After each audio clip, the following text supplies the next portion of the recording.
Heute wechsle ich das Schloss aus, denn das ist kinderleicht. Als erstes müssen wir diese Schraube herausdrehen, denn die hält das Schloss.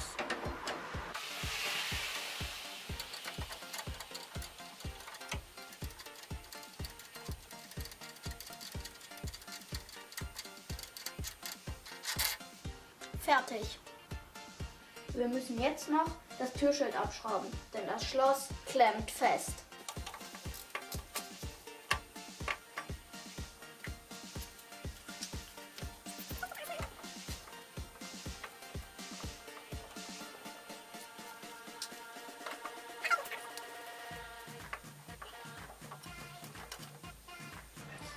Jetzt muss auch noch der Türgriff weg.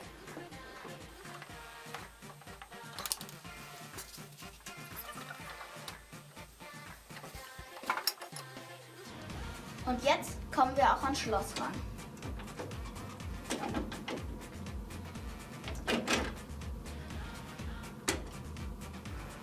Und das ist das neue Schloss. Und nun kann das Schloss montiert werden.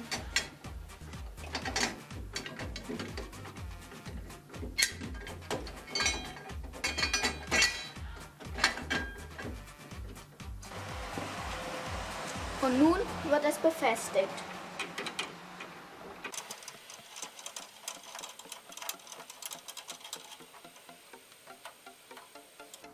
Fest. Und jetzt wird nur noch Griff und Türschild befestigt.